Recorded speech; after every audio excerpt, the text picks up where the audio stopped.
you want to, I'm just going to move this at an angle. When you set up for conventional, you're going to set up so that your feet are hip distance or closer. So you'll see there are some lifters who have a very close conventional stance. If you look at Marissa Inda, she is narrower than hip distance, and that is okay. That is perfectly acceptable. You have to find that position for your feet that is comfortable for you. So hip distance or closer, and you can have your toes angled out slightly at maybe like a 30-degree angle. Most people are most comfortable having their toes slightly at a 30-degree angle. So from there, what you're going to do is you're going to be a little bit further away from the bar. So you're going to be about 2 inches from the bar. Your shins will be about 2 inches from the bar. You don't want to be right up against the bar when you set up for conventional. So about 2 inches, feet are hip distance or closer. And then from here, when you go into your hip hinge, you're going to have a little bit of a shin angle. So that angle, your shin is going to be at a very slight angle here. Your hands will be positioned outside of your legs. Now, if there's knurling on the bar, you want to, the knurling is the rough part of the bar, and then in the middle, oftentimes you'll have bars that they have the knurling on the outside, and in the middle will be smooth.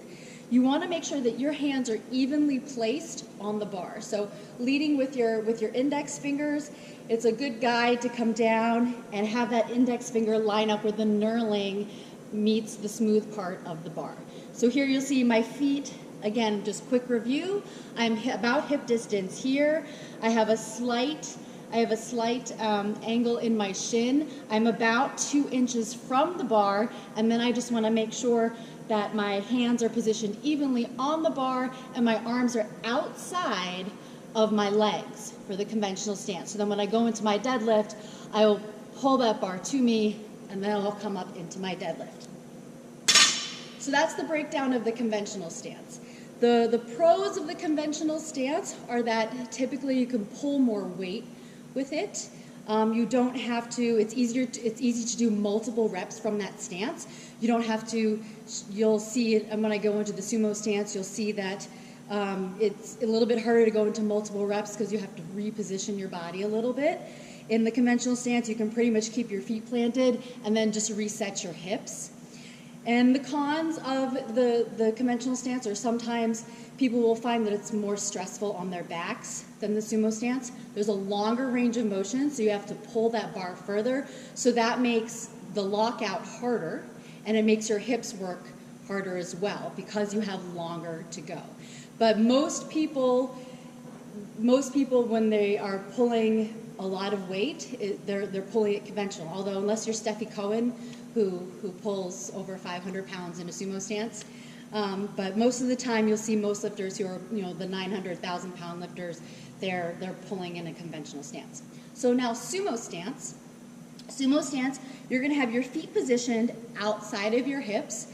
Your toes are going to be at an angle, so at about a 30-degree angle. It's a very athletic stance.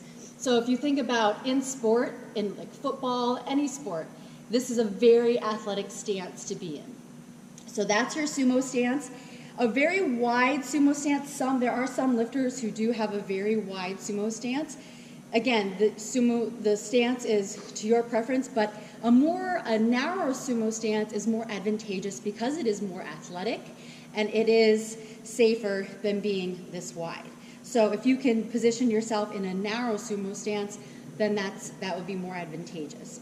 All right, so for the sumo stance, different from the conventional stance, you're going to position yourself right against the bar. Those shins are going to be right against the bar, and then your shin, you're not going to have that same shin angle that you do with the conventional.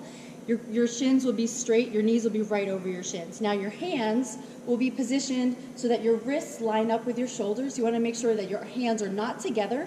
You want to have that line where your wrists line up with your shoulders, but you are grabbing the bar right between your legs. So your arms are not outside of your legs. Your arms are on the inside of your legs here, on the inside of your hips here. And then you'll see my shins are right against that bar before I go into that sumo pull here. The advantages of the sumo stance are that you have a shorter range of motion because your legs are wider. so you don't have as far to go. So it's easier for your hips to lock out. Disadvantages are that you may not be able to pull as much weight. You need to have really great hip mobility to get into this sumo stance. Another, going back to the advantages, where the conventional stance may be a little bit stressful on your back, the sumo stance is back friendly. So in terms of how to choose your stance, it is something that you have to play with a little bit. By default, I think a lot of times lifters go in and they have an idea of what they're comfortable with starting with. For me, I knew going in conventional, I knew that I was going to be comfortable with conventional, but I did play around with sumo stance. And if you have no idea how to start, I recommend start sumo stance because you have a shorter range of motion, it's easier on your back. So I think if you are a beginner lifter, a novice lifter, you're not sure where to start, you're really not sure from one stance to the other what's comfortable for you, start with the sumo stance and play with that, and then work your way into the conventional that has the longer lever, the further way to go. The only thing is remember with sumo, you need to have really good hip mobility. And a lot of times people will say, oh, well, this lifter has longer limbs, so they might want to pull sumo stance. That is, by default, that is not, I would say that's a myth. It's not always the hard and fast rule. So if you look at Tony Gentlecore, he's tall, he has long limbs, he pulls sumo, he typically pulls sumo. But then if you look at Marissa Inda and Steffi Cohen, Marissa Inda pulls conventional, she's about my height, and so is Steffi Cohen, they're both about 5 feet, and Steffi Cohen pulls sumo. So they both are, have short limbs like me, and they're about my height, and they pull differently. One pulls conventional, one pulls sumo. So just to review the tips, if you are a novice lifter and you're not sure where to start with sumo. Play with that and then work your way into the conventional. And then if you are generally starting, if right off the bat you know which one feels comfortable to you and you walk up and you're like me, you're like, oh yeah, conventional feels comfortable to me, don't completely throw the sumo out. That is still something that you should train because it is your less strong stance. So it is important that you continue to train it on another day. So one day maybe you're doing heavier deadlifts and you're working on more speed with the conventional stance because you can get the bar off the ground a lot faster with the conventional stance. And then maybe one day is lighter, just working that less strong stance for you, which is the sumo stance, and working through that with a lighter weight. So those are my recommendations, and it just takes a little practice to figure out which stance you feel the strongest pulling the weight from the floor. And then when it comes to competition time, don't screw around with it. Once you figure out what your strongest stance is in your training, stick with it and say, this is my strongest stance. This is where I'm going to do the majority of my training. And then once you decide that, if you're training for a competition, stick with it. Because you don't want to go back and forth and then on game day just be like, well, I don't know what stance I'm going to pull from, because then you will not be successful with hitting a PR at competition or just in general in your training. So once you decide what stance you want to stay with, stick with it and don't flip-flop back and forth. But again, train your less strong stance so that you don't lose sight of any benefits that you can get from that less strong stance.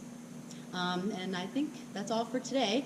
I will answer questions in the comments. I'm going to post this video on my Facebook page, and then if you have any questions, you can post those in the comment section on my Facebook page. So thank you very much for joining me today. I'm sorry for the delay.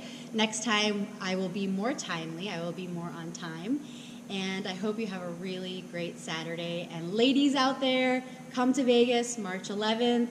For I'm Not Afraid to Lift. We're going to have an awesome, awesome weekend that day. See you soon.